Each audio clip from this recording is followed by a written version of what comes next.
प्रिय छात्रों, Verde Hindi classes में आपका स्वागत है। प्रिय छात्रों, कक्षा 10 हिंदी विषय के अंतर्गत सूरदास के पदों की व्याख्या हम आप लोगों को बता रहे हैं। इस व्याख्या के भाग 1 और भाग 2 में आप लोगों ने सूरदास के 4 पदों की व्याख्या सीखी। भाग 3 में सूरदास के पद संख्या 5 और पद संख्या 6 की व्याख्या हम लोग सीखेंगे।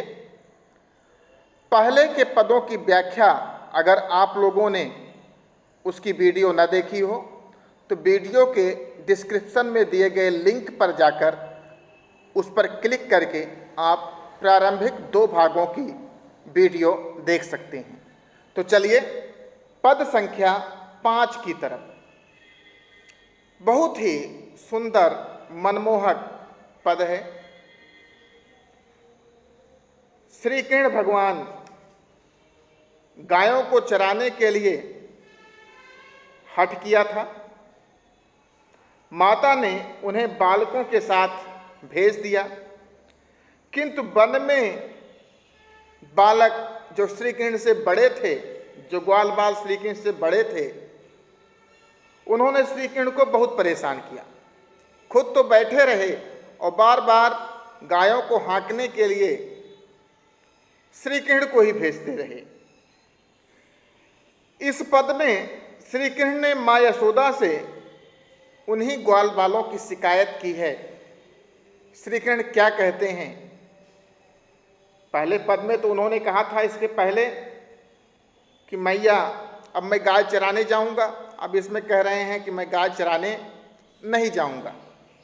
श्री कृष्ण अपनी माँ से पुनः कह रहे हैं, शिकायत कर रहे हैं कि मैया हो न चरई हो गाई, सिगरे ग्वाल घिरावत मोशो, मेरे पाई पिराई, जौन पत्याही पूछी बल दाऊही, अपनी सौह दिवाई, यह सुनी माई जसोदा ग्वालनी, गारी दे तिरी साई, मैं पठवती अपने लरिका को, आवे मन बहराई, सूर श्याम मेरोवती बालक, मारत ताहि रिगाई, मैया हो न चरई हो गाई।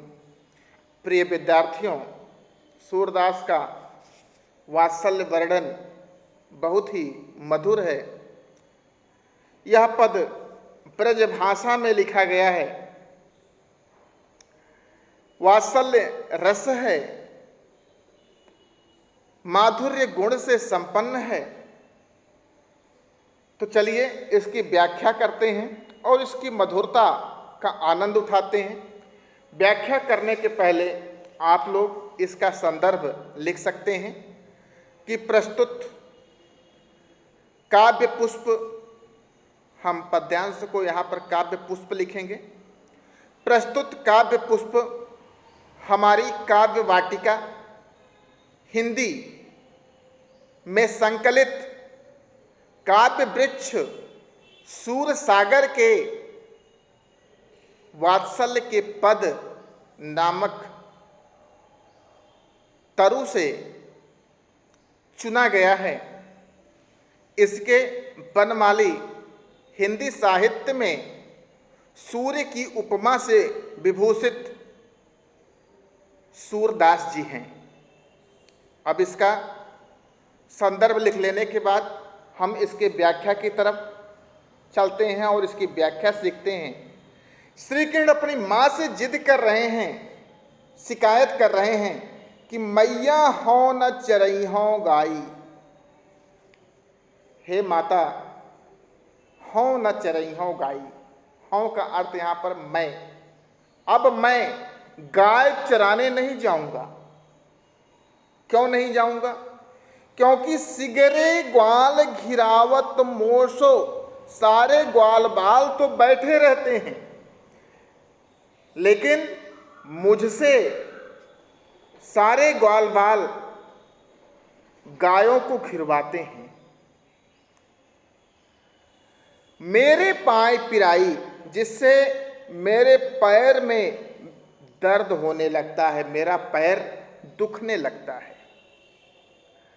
श्री कृष्ण कहते हैं कि जौ न पत्याही पूंछ बल दावी। पत्याही, यहां पत्याही शब्द का अर्थ है कि अगर आपको मेरी बात पर विश्वास ना हो, पत्याही माने विश्वास होना, भरोसा होना। जौ न पत्याही, अगर आपको मेरी बात पर विश्वास ना हो, भरोसा ना हो, तो पूछ बल दावी, तो बलदाऊ से पूछ लो। बड़े भैया बलदाऊ से पूछ लो, लेकिन ऐसे नहीं पूछना, क्योंकि बलदाऊ भैया हो सकता है झूठ बोल जाएं। इसलिए बलदाऊ भैया से अपनी सौंह दिवाई, अपनी कसम दिलवा कर पूछना।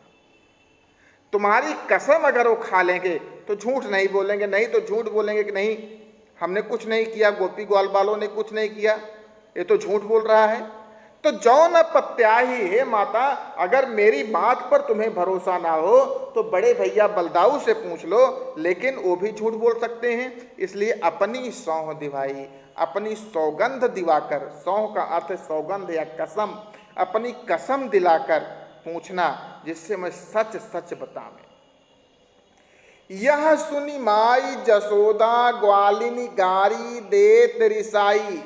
अपने बालक श्री कृष्ण के इस वचन को सुनकर माता जसोदा क्रोधित हो जाती हैं।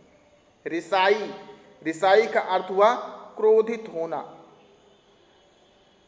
गारी देत रिसाई, यह सुनकर माता जसोदा क्रोधित होकर ग्वालों को, गोपिकाओं को गाली देती हैं और कहती हैं कि मैं पठवती अपने लड़िका को आवे मन बहराई।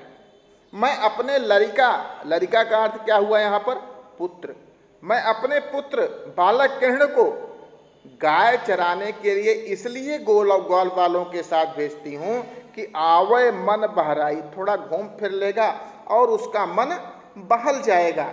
वो घर में रहते रहते उबता रहता है, तो थोड़ा घूम आएगा तो उसका मन बहल जाएगा। लेकिन सूर श्याम मेरो अति बालक मारत ताहि रिसाई। सूरदास जी कहती हैं कि माता यशोदा कहती हैं कि श्याम मेरो अति बालक, श्री कृष्ण मेरा बहुत छोटा बालक है। श्री कृष्ण अभी बहुत छोटा बालक है। और मारत ताहि रिगाई, रिगाई का अर्थ यहाँ पर हुआ घुमा कर या परेशान करके।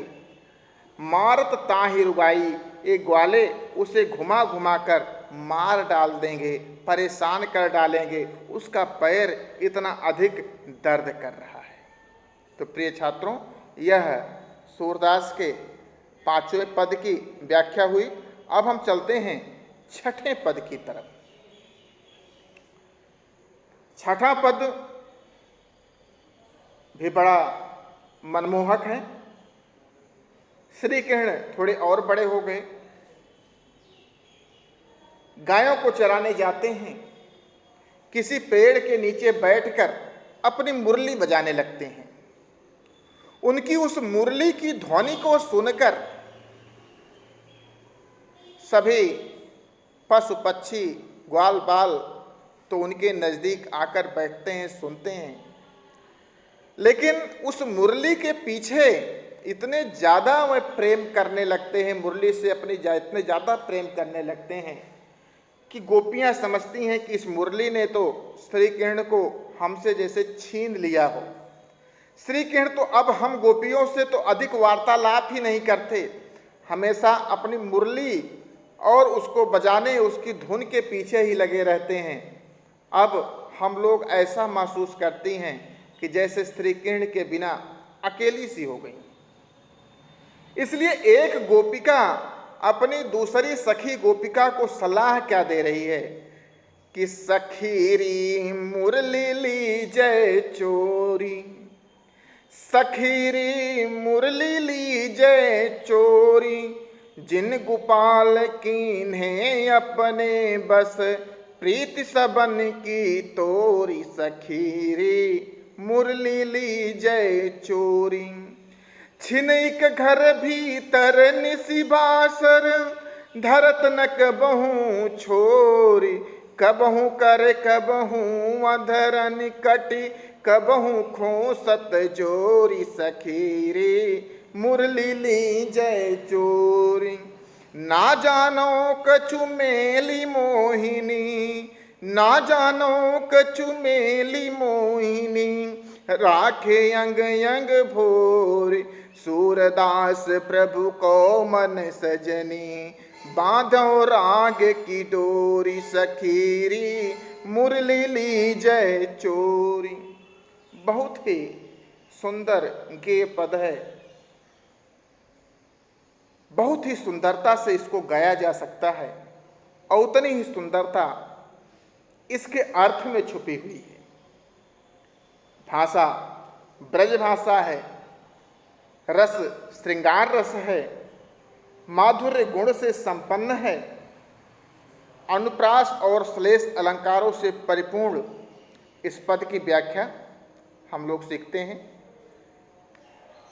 सखीरी मुरली लीजय चोरी, परस्पर वार्तालाप करती हुई गोपियों में से एक सखी दूसरी से कहती है कि हे सखी मुरली लीजय चोरी।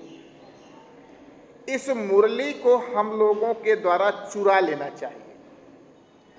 सखीरी मुरली लीजय चोरी, इस मुरली को हम गोपिकाओं के द्वारा चुरा लेना चाहिए। क्यों चुरा लेना चाहिए?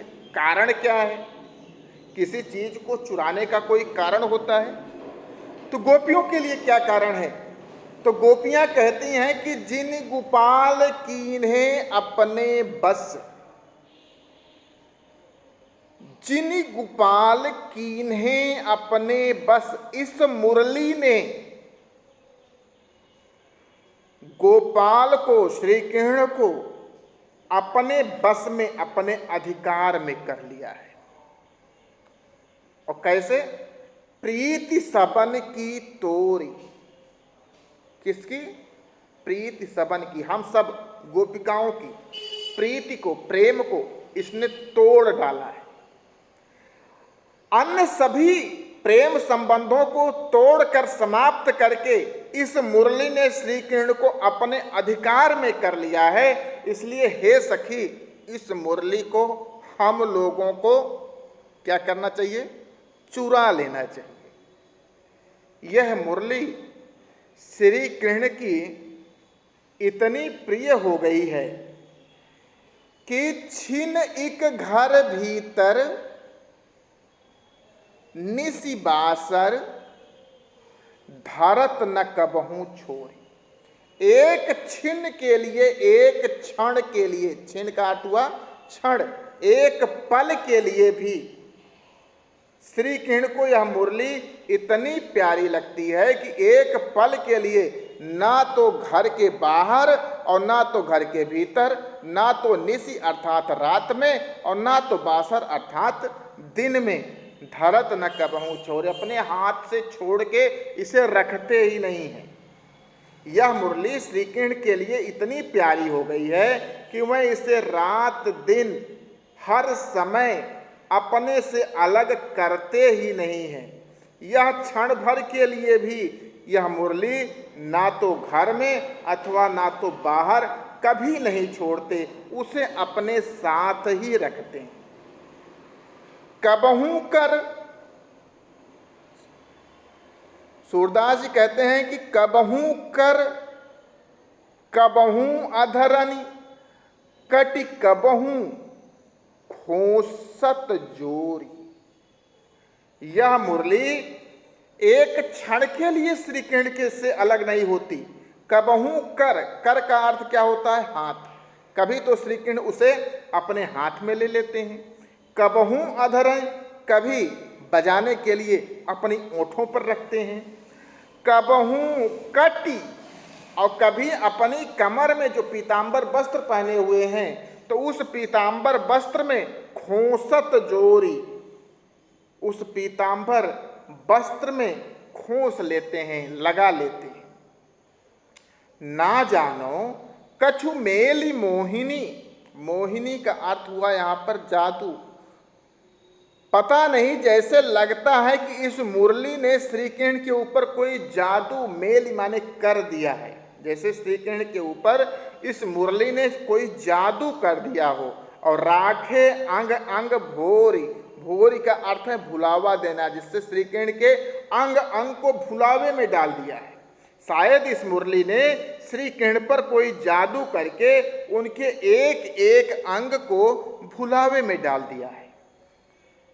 सूरदास प्रभु को मन सजनी, सजनी का अर्थ है सखी। यहाँ पर सखी, पुनः गोपिका अपने सखी से कहती है कि सूरदास प्रभु को मन सजनी। सूरदास कवि कहते हैं कि वह गोपिका अपने सखी से कहती है कि हे सखी, इस बंसी ने श्री कृष्ण के मन को, प्रभु को मन, भगवान श्री कृष्ण के मन को इस मुरली ने बांधो राग की डोरी। राग का अर्थ होता है प्रेम और डोरी अर्थात डोरी, बांधो अर्थात बांधा। मानो इस श्री कृष्ण के मन को इस मुरली ने प्रेम की डोरी में बांध लिया है, जिससे श्री कृष्ण का मन कभी भी इस मुरली के बंधन से स्वतंत्र नहीं हो पाता। इस कारण हम गोपियों के साथ कभी वह वार्तालाप नहीं करते, हम गोपियों की तरफ कभी ध्यान नहीं देते। तो प्रिय छात्रों, इस प्रकार से सूरदास के पद संख्या 6 और 5 की व्याख्या आप लोगों ने सीखी। इसको पूरा वीडियो देखिएगा और इसकी व्याख्या बार बार सीखने का प्रयास कीजिएगा, जिससे आने वाली बोर्ड परीक्षा में आपको किसी प्रकार की परेशानी न हो और आप अच्छे अंक प्राप्त कर सकें। यदि आपने इस YouTube चैनल को अभी तक सब्सक्राइब न किया हो तो उसे सब्सक्राइब कर लें, जिससे आपकी बोर्ड परीक्षा से संबंधित हिंदी विषय के वीडियो निरंतर मिलते रहें और आपकी तैयारी होती रहे। धन्यवाद।